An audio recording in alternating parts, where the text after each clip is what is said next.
নমস্কার, সঞ্চিতার রান্নাঘরে সবাইকে স্বাগত। আজকে আমি দেখাবো হাতে মাখা পাবদা মাছ। তবে আসুন দেখে নিই। প্রথমেই আমি নিয়ে নিয়েছি কিছু পাবদা মাছ। পাবদা মাছটা আমি খুব ভালো করে একটু ভিনিগার মাখিয়ে রেখে ভালো করে ধুয়ে নিয়েছি, তাতে পাবদা মাছের মধ্যে যে একটা আঁশটে গন্ধ থাকে সেই গন্ধটা থাকে না। এবার এর মধ্যে দিয়ে দিচ্ছি অল্প একটু হলুদ, অল্প একটু লঙ্কার গুঁড়ো, অল্প লবণ। এটা দিয়ে মেখে আমি রেখে দেব 10 মিনিট মতো। এবার একটা মশলা করে নেব, সেই জন্য নিয়ে নিলাম মিক্সির বাটি। এর মধ্যে দিয়ে দিচ্ছি 1 চামচ, এই 1.5 চামচ মতো সাদা কালো সর্ষে,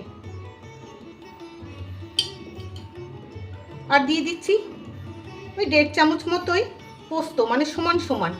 এই চামচটা ছোট তো তাই দুবার দিলাম। দেব অল্প লবণ। এই লবণটা দিয়ে বাটলে কিছুই না, সর্ষেটা তেতো হয় না। আর দিয়ে দেব ইঞ্চিখানেক আদা। এটা দিয়ে আমি একটু বেটে নেব।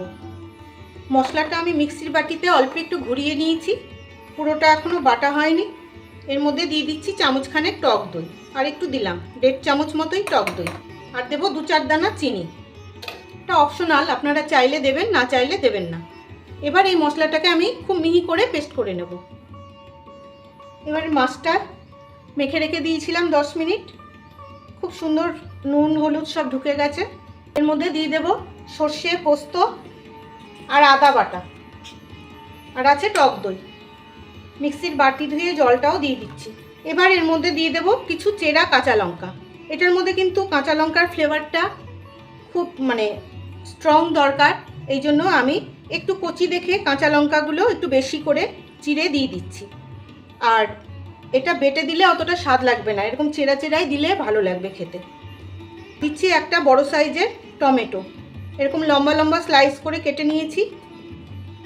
আর দেব ছোট সাইজের 2টো পেঁয়াজ, একটু মোটা করে কুচো করে নিয়েছি পেঁয়াজটা। দেব অল্প একটু ধনে পাতা। আমার ধনে পাতাটা একটু কম হয়ে গেল, পচে গেছে অনেকটা, আপনারা একটু বেশি করে দিয়ে দেবেন। আর দেব অল্প একটু কালো জিরে, আর দেব কাঁচা সর্ষের তেল। টেবিল চামচের 5-6 চামচ দিলেই হবে। এবার এই মশলার সাথে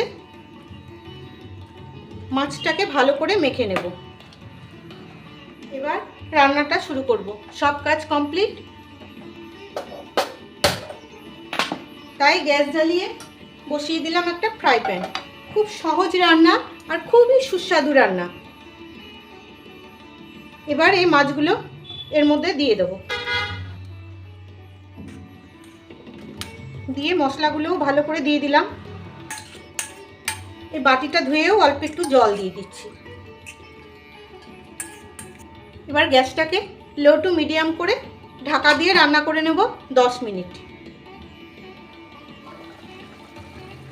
মিনিট 2-1 মতন রান্না হয়েছে। এবার আস্তে আস্তে মাছগুলোকে একটু উল্টে দেব, আর ঢাকনা দেব না।